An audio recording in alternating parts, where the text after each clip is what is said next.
Blessed risings, good afternoon or good evening, depending on where in the world you are tapping in from. You got to keep in mind that Keep It PE podcast is a global show. And today on this episode of Tether Talk, we will be discussing CNN data reporter predicts Trump will win historic number of Black and Hispanic voters.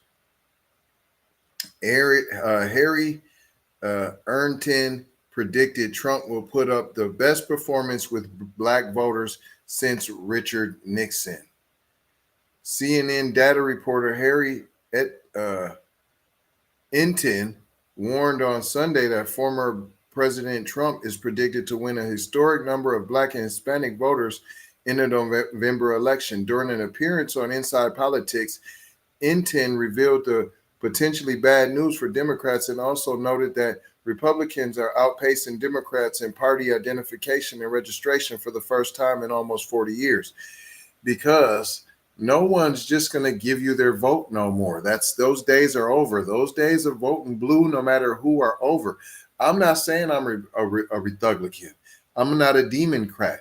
I'm an independent. See, so you lost me automatically from your blue brigade. I'm not in neither one of your gangs. And yeah, the Republicans are doubled down and they got a lot more white supremacists. And then you got including some that are Hispanic and Black. Yeah, you didn't know that? Yes, you can be a white supremacist and still be Black. You can practice white supremacy and be Black. You didn't know that? Yes. It's an ideology. So that means anybody of any color can practice said ideology. Get it? Hello, McFlizzle. Not trying to tell you what to think, trying to show you how to think. That's why we break down the articles the way that we do here on the Keep It PE podcast, where we take news situations and everyday occurrences and we show how one could or could not be keeping it P. And I am your host in the place to be, TZ Von Savage. Listen here. Let's make this clear. It's not because they're jumping ship to go run to the Republicans. That's not the story. We're not running towards the Republicans. We're not running towards the Democrats. We're running towards the code. Best interest. Who's going to cut that check? Who's going to do it? That's what we're looking for. We're looking for tangibles. We're looking for getting something for our vote, kind of like other voters do. Fair use, poop tube. Okay, listen here, poop tube. I'm teaching. You can call it comedy, satire, whatever you need to for the algorithm, so that you leave me alone in my teaching moments. Take it away, Jerry. It's a large enough problem that there's, I think, a reason why she's polling slightly better in those Great Lake battleground states, right? Pennsylvania, Wisconsin, Michigan. They tend to have lower levels of voters of color than those Sunbelt battleground states, Arizona, Nevada, obviously with Hispanics, and then Georgia, North Carolina with African Americans. I mean, the bottom line is this. At this particular hour, if you believe the polling, Donald Trump's going to put up the best performance with Black voters since Richard Nixon back in 1960. Not 68, since 1960. That's 64 years ago. Among Hispanic voters, Donald Trump's going to put up the best performance for Republicans since 2004 and George W. Bush. The question ultimately is that enough to offset the strength that Kamala Harris has with white voters with a college degree? At this particular moment, she has the strongest margin with them than any Democrat going back since recorded history with polling, I guess, since 1948, 1952, whenever you want to put it. But I think that's the interesting thing about this campaign. You see Kamala Harris doing better than normal for the Democrats among some groups, Donald Trump doing the same for Republicans among some groups, and which one is ultimately going to sort of do so much better than history that it actually outweighs the other side doing so much better than history. That is fascinating. The coalition's going to be much different this cycle versus last cycle. What does it actually mean? There you go. There you have it. There you have it. Let that old garbage play in the background. Listen. Folks ain't going for the banana in the tailpipe no more. That's just what it is.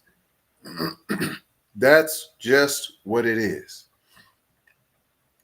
Did you hear what he said? Even the historic vote is the most and the best performance for a Republican since 2004.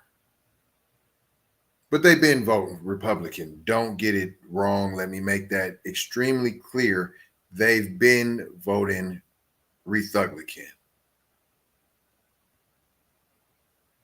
However, Enten questioned whether Trump's performance among minority groups could be erased by Harris's support among college-educated white voters. Who? So basically, the dum-dums is voting for Trump. Is that what y'all saying? The question ultimately is that enough to offset the strength that Kamala Harris has with white voters with a college degree? At this particular moment, she has the strongest margin with them than any Democrat going back since recorded history with polling, I guess since 1948, 1952, whatever you want, wherever you want to put it. That's what he just told y'all in there. Enten calculated that Harris is winning the demographic by 18 points. NBC News survey of registered voters released on Sunday found that voters are virtually even split between the two candidates. When the poll conducted October 4th to 8th asked respondents who they would choose, Trump or Harris, each earned 48% in a hypothetical one-on-one matchup. When third-party figures were included in the mix, the overall result was 47% for Trump versus 46% for Harris. And there you have it. Democrats, you got to stop playing. You can't, when you're counting on 90% of the black vote in order to win. A New York Times Siena College poll released on Sunday suggested that Vice President Kamala Harris holds 78% of the black vote. Hillary Clinton won the voting bloc with 92% in 2016, still lost. And President Biden won approximately 90% in 2020. That means he even had even less. He had 2% less. So where'd he get the extra 2% plus and then some? Right. Right. So you need a large portion of our vote to win. And even with 92%, you needed more than that because you couldn't convince everybody else. So that's why they, in fact, take ours for granted. Because even at 92%, she still took an L. But she did win the popular vote, meaning she had more votes. Think about that. What did we learn here today, boys and girls? What did we learn here today, boys and girls? The Democrats can't continue to take our vote for granted. That's it. That's all. I ain't going to hold you. I'm just going to mold you, fold you, and scold you about being off code. Going to leave you with 4 words as we always do around this time. Subscribe for the vibe, like for the spike, comment your vomit, and share if you care, if you dare, to get Black empowerment everywhere. We're on all of the platforms: Spotify, Apple Music, YouTube, Twitter, Instagram, TikTok, Snapchat, Facebook. Come and take a look. You might get hooked, but don't be shook by the fake Keep It P podcasts that are out there. Love, peace, blessings, and maloha. I gotta go ha for show ha. You already know how. Big brother, light bright, supreme almighty, signing off.